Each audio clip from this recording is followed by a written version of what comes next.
Un tour au palais de justice de Saint-Joseph parce que le procès pour meurtre du Beauceron, Kevin Deblois, s'est amorcé ce matin. Caroline, on a commencé avec la sélection du jury. Oui, tout à fait. Kevin Deblois qui fait face à 3 chefs d'accusation. Il faut le rappeler. Peut-être que le nom vous dit quelque chose. En même temps, c'est une histoire qui date de tout près de 4 ans. Là, on remonte à septembre 2022.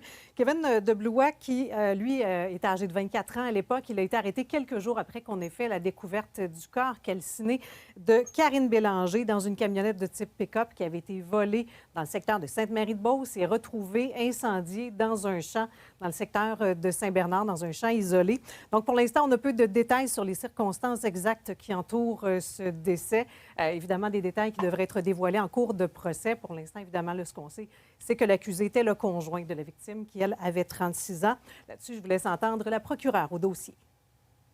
Monsieur est accusé de meurtre au 2e degré. Il est également accusé d'outrage à un cadavre et d'incendie criminel. C'est les 3 chefs auxquels monsieur a enregistré un plaidoyer de non-culpabilité ce matin au palais de justice. Mon fardeau de preuve, c'est le hors de tout doute raisonnable.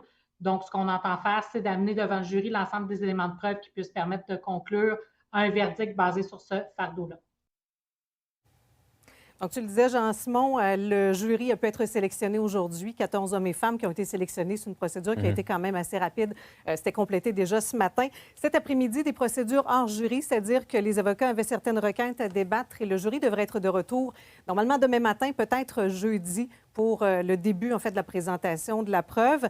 La couronne a fait savoir qu'on aurait une trentaine, peut-être jusqu'à une quarantaine de témoins à faire entendre, mais au total, le procès est prévu de durer de 4 à 5 semaines. Un long procès. Oui. Au palais de justice de Québec maintenant, Caroline, il y avait la Cour qui devait rendre une décision dans le dossier de Christopher Bouchard. Oui, Christopher Bouchard, c'est cet homme, rappelons-le, de 24 ans qui était un gardien d'enfants qui a été arrêté dans les dernières semaines à nouveau, en fait, pour des infractions de nature sexuelle, en fait, là, sur des enfants. Lui qui faisait l'objet d'ordonnances depuis septembre dernier qui l'empêchait, en fait, de se trouver en position d'autorité envers des enfants.